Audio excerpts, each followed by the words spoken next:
the VCA Voice podcast. I'm your host, Dr. Marie Kerl. Our goal with the VCA Voice is to showcase how VCA Animal Hospitals is taking care of the future of veterinary medicine. We'll bring our purpose to life through meaningful conversations about care, our culture, and the communities we serve. On today's episode, I'm happy to welcome Garrett Lewis, who is the Chief Operating Officer for VCA Animal Hospitals. Hello, Garrett. Hey, good morning. How are you? I'm well. How are you today? I'm doing great. Great to be here. Perfect. Well, I'm going to jump right in with some questions for you. And the first question is that most of my guests have been veterinary technicians or veterinarians, and you've had a decidedly different career path than that. So tell me a little about your background and career trajectory and how you got where you are now. Yeah, that sounds great. I appreciate the opportunity. So today, as you said, I'm the Chief Operating Officer for VCA, and I live here in Los Angeles with my wife and my young son and my 14-year-old dog, Makers. And at VCA, my responsibility is our almost 1,000 hospitals in the U.S., as well as Brazil. In addition, I've got responsibility for those teams that support those hospitals. And that includes marketing, pricing, innovation, and real estate and construction. So that's where I am today, but I'll take you back in the story to where things started and how I found my way here. I grew up in a town very different than Los Angeles. So somewhat like yourself, Marie. Yep. A southern town. It was a small town in East Tennessee at the foothills of the Appalachia. It was the kind of town where you knew your neighbors. I was very lucky because I had my whole family there. And in this town, I grew up with pets. I had a dog that I loved growing up. But admittedly, I didn't have much exposure to the veterinary profession. And it was not on my radar as something I was going to do in the future. Probably one of the really formative moments, though, as I explain how I made it here to VCA, is, like many of your listeners, when I was young, I was 6 years old, my parents separated. And it was my mother and my younger brother. And I remember this moment where she turned to me and said something to the effect of, I'm going to need your help. I'm going to need your help for me, for your brother, in this family. And I have remembered that to this day.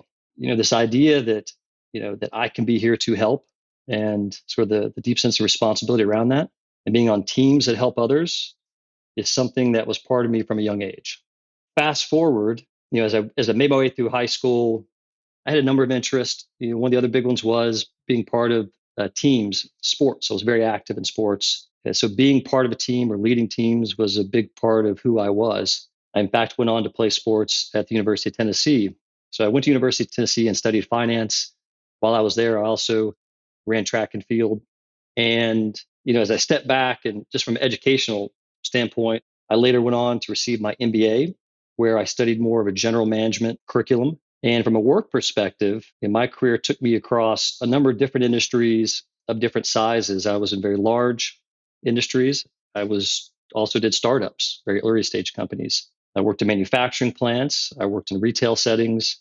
I worked in a wide range of different job opportunities, but there are a couple of things that were formative for me. I think the first one was my very first job out of school. It was a rotational finance leadership program.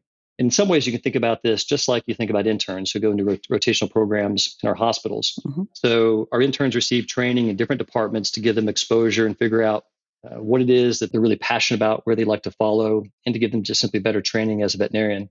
I did something somewhat similar in finance. So for 4 years, I rotated through different businesses. Mm-hmm. Again, learning how to help inside a manufacturing plant, learning how to help business owners grow their business.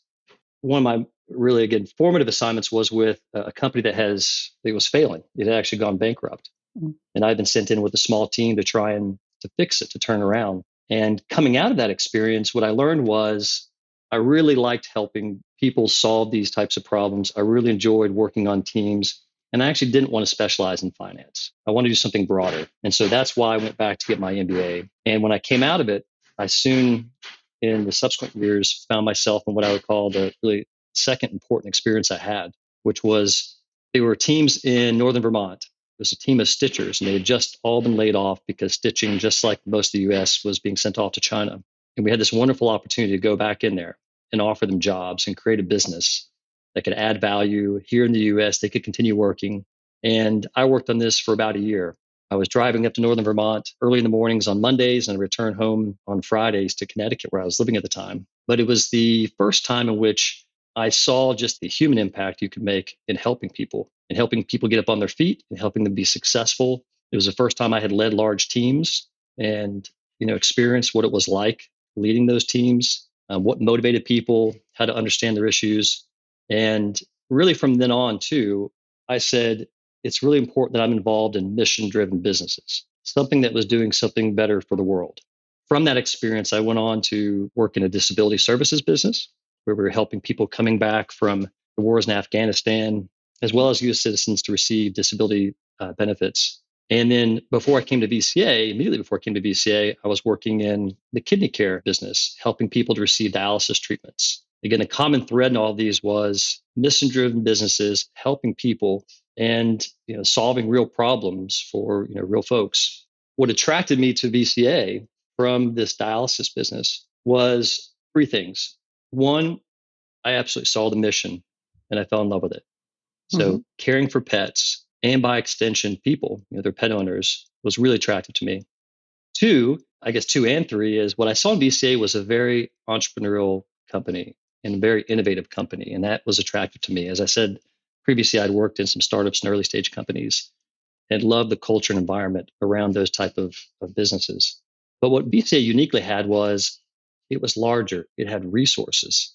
And I'm not talking about just financial. I'm talking about people, wonderful people all over the country with medical expertise that we could really change this industry, really push the profession forward. So this combination of being both entrepreneurial, innovative, and having these resources and being a mission-driven business was really attractive to me. And so I joined VCA in 2016 and just had an amazing experience for 3 years before coming here to Los Angeles.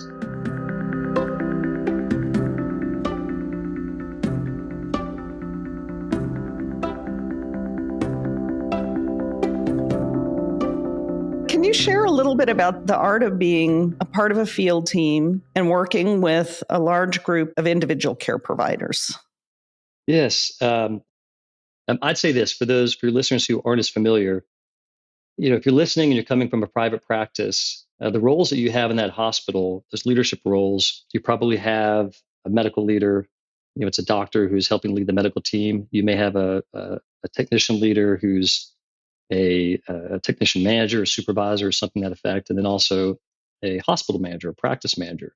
When you work in an organization like VCA or others who have multiple hospitals, what you end up doing is having very similar roles, but at a regional level. So, in our organization, we've got people who, at the regional level, who help lead a team of, say, 12 hospitals, or maybe 15 hospitals. And then above them, you've got someone who may lead a group of 6 or 7 regions. And what you find in these support teams is very similar roles. You've got someone there who we call regional operations directors or group operations leaders who've got medical leaders on their team. So they've got doctors who help to drive and improve medicine and ensure that we've got great quality care for pets in our hospitals. And then we've also got leaders on the technician side. So we've got technical leaders who also help to ensure that we've got the training, that there's a career path for those technical leaders in our hospitals, veterinary assistants, et cetera. And then we've got someone whose primary responsibility is the operations. And their job is to ensure that we've got great client experience, we've got great care levels, and that these businesses are being managed successfully from a financial standpoint. So those are all the roles. And I think maybe more to your question is the key piece of anyone who's in these roles is you've got to love working with people. It's a people business, it's a service business, and you've got to enjoy all aspects of people. People have great days, they've got tough days. They've got days where they may not be so fun to be around, but you've got to really embrace all those aspects. You've got to be able to listen and really understand what issues people are facing so that you can help them and your team can help them solve them. So for me, being part of a field team, number one is it's enjoying working with people. Two is you've got to really care about our mission, which is caring for pets. And you've got to care about the quality of that service, the quality of our medicine, and be ready and really excited about using all the resources that you've got to do that. And again, you've got a great team. Mm-hmm. but you utilize that full team to make sure that we are delivering great patient care. And then, lastly, I'd say it is a responsibility in these teams to ensure the sustainability of these practices for generations to come. And what that really means is balancing these interests. We've got to have great care for pets. We've got to have great resources and advance our employees or our associates in their profession. And we've got to make sure that these hospitals financially are managed well so that they will, again, be there not just today, but tomorrow and for decades to come. I find a lot of times when I'll talk to a leader inside of a hospital who I think would make a great regional leader, they're often really nervous about or doubt their abilities on the finance side. Mm-hmm. They think that that's the number one requirement, and it's not. Mm-hmm. It is an important piece of it because you've got to be able to manage the business. So you've got to understand what's happening in your hospitals. But the most important piece is those first two things, working with people and really caring about the pet care.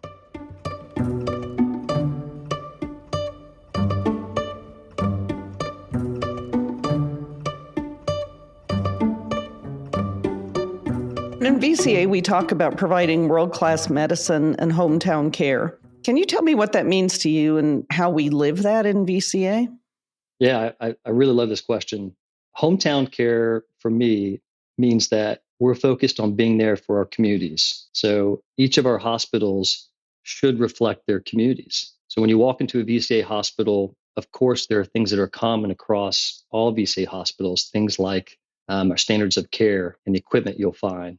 But for the people, those people are and should be very ingrained in the community. And most of the hospitals at VCA have been part of those communities for decades.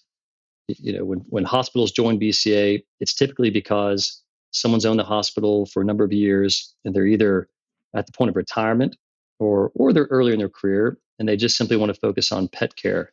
But I'd say the majority of our hospitals, many of them still have the former owners inside.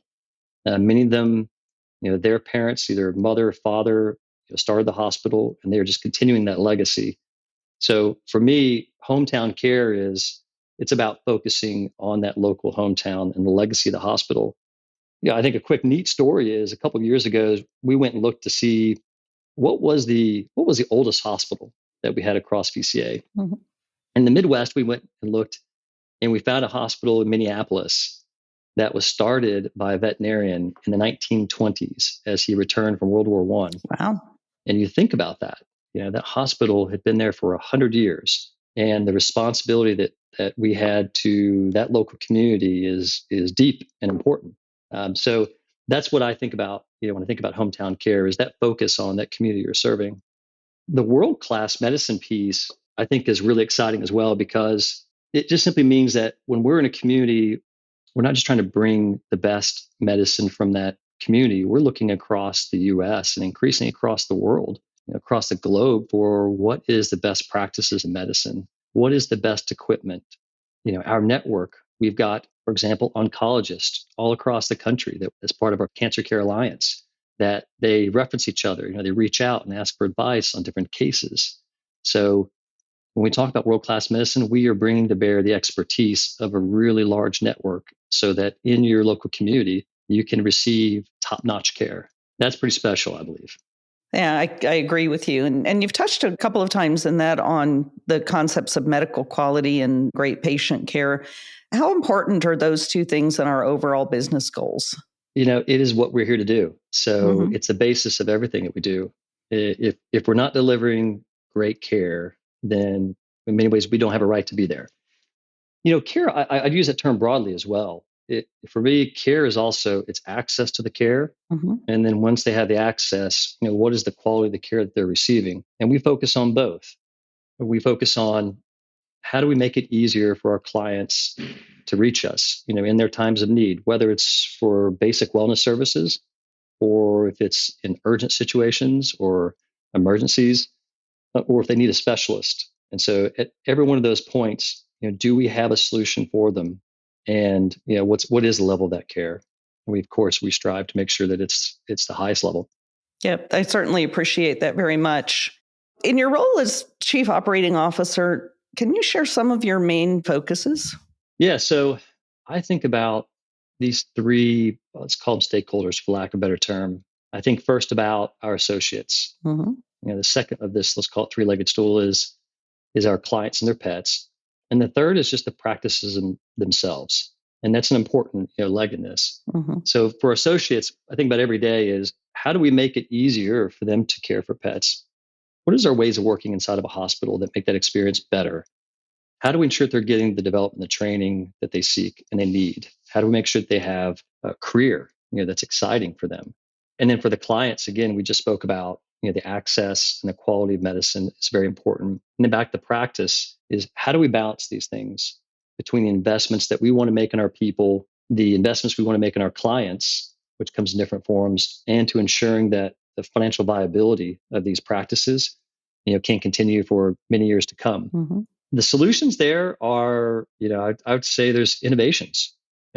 We look for ways to just continue to innovating in all of our practices. Another word is continuous improvement. So what is the latest ways of working that we can bring in our hospitals to make it easier for our clients and ways that we can make it easier for our associates to work?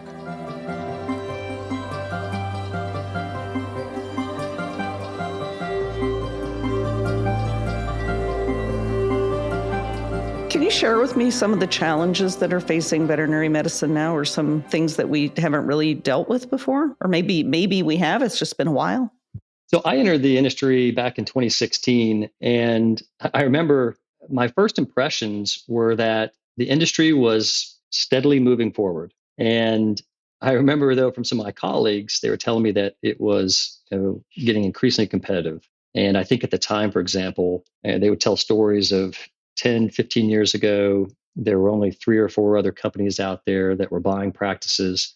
And they said, Garrett, today there's a dozen. Well, fast forward to now, and there's well over 60. The level of competitiveness in our industry has increased greatly. And that's a good thing, if not a great thing in many ways. The industry has got great tailwinds to it because the human-animal bond has never been stronger. More and more people want pets. They want to deliver great care for their pets, and that makes it a great place to be. So those factors have attracted a lot of competitors. Mm-hmm. But what it's made for all of us is it's applied a really great pressure to say, hey, how can we do better? And how can we up our game and do better for our employees, our associates? How can we do better for our clients and their pets? And it has spurred, again, more innovations. And so when I see the industry, of course, I'm sure many of you heard or read about the shortages of doctors, of technicians, and that's absolutely true. It was a big issue throughout the pandemic and still an issue today. But increasingly what I see are other very good pressures. It's the pressure to make sure that we are doing best by both our clients and our associates. And I think that's what drives us. So, I mentioned previously that one of my responsibilities was the innovation group. Mm-hmm. On the innovation side, I guess I'll just jump into this topic. Okay. I shared up front that one of the things that really attracted to me at VCA was the entrepreneurship that I saw and the innovation going on in our hospitals. All across our hospitals, our teams are seeing problems and they're coming up with solutions. What we now want to do with that is pair it with what I'll call more purposeful innovation. And when I came to this role in Los Angeles, we had a team of innovators on the digital side. Mm-hmm. And they were coming up with all kinds of great tools to help our hospitals, new apps, et cetera. But what we said was, hey, what if we took this digital team and brought them into the hospital, into the 4 walls? Let's go and create a region of hospitals where we can test new ideas. So we'll continue to have all the local, call it organic or natural innovations that's occurring, but also let's be more purposeful in our innovation. So we created that team a couple of years ago, added 8 hospitals to this innovation region, and began just testing ideas that could help in those areas I mentioned before. Better experience for our associates, better experience for clients. And we've had a couple of really cool, important innovations come out of that experience. One was urgent care hospitals. Mm-hmm. So we saw during the pandemic that clients were really struggling to get in for urgent issues. And this problem was overwhelming our emergency hospitals. We said there must be a better way. And we began having conversations and plans to open up an urgent care hospital inside this innovation group. We did that and had a tremendous response from our clients, people who could now, same day, get in and address issues with their pet. Since then, we've now decided to scale it. Mm-hmm. So it went from just a small innovation idea to we'll open up 100 urgent care hospitals in the coming years. Mm-hmm. There's a couple other key innovations that I want to highlight.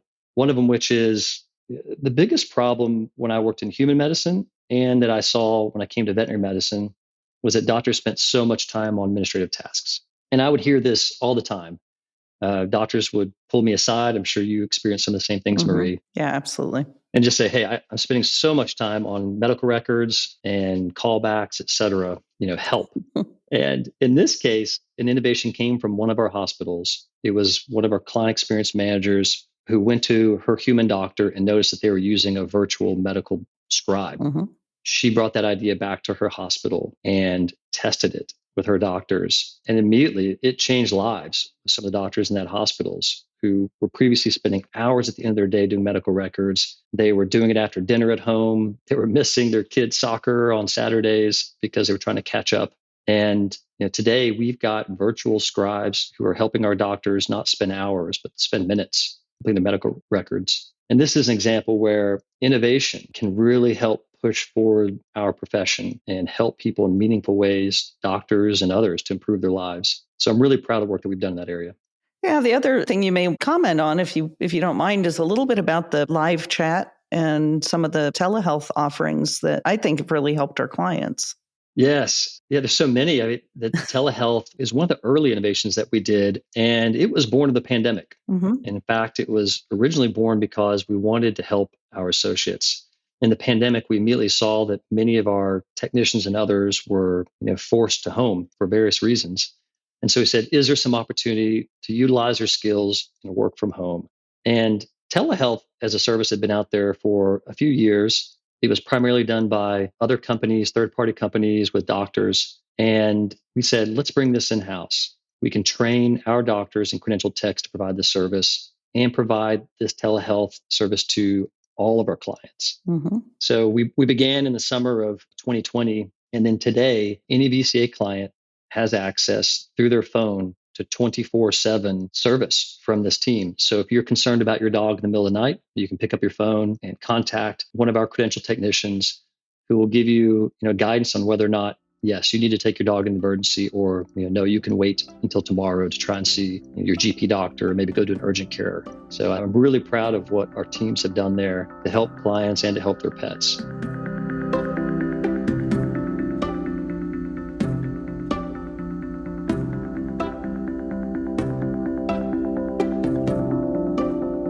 I don't think we have too much more time. So in closing, I wanted to get your perspective. Since you joined veterinary healthcare from the outside, what are some words of wisdom to share for anyone that might be considering making a similar move into this industry? And what kind of backgrounds would people need? Yeah, great question. When I joined in 2016, I was leaving human medicine. Mm-hmm. And I remember telling some of my peers where I was going. And most of the times I got a little bit of a blank stare. They actually didn't even know that this was a thing. They knew about their local animal hospital, but they didn't know that this could be a profession for other roles outside of those inside the hospital. Since then, over the past 7 years, more and more people that I know have come into this industry, whether it's from human medicine or others, and they love it because what they find is what I found. It's a mission-driven business. Pets and the people who love pets are wonderful to work with. And they see the growing need. We talk about the animal bond, and it has truly never been stronger. All the trends are going towards people being closer and closer to their pets and really caring about their health. We see trends towards more and more preventative care, which is wonderful to see. We see trends towards owners caring about things like dentistry, for their pet. So it's an industry that's got a wonderful future in it. I'm biased. I'm at VCA. I think we do an amazing job. And I think the things that we're doing are truly taking care of the future of veterinary medicine. But there are other wonderful places, to be in this industry. And I think there's a lot of companies and a lot of people doing great work. So it's got a bright future, and I would absolutely recommend anybody to join it. Well, thank you so much for that, Garrett. It's been great to talk with you, and I really appreciate your time today. Yeah, thanks so much, Marie.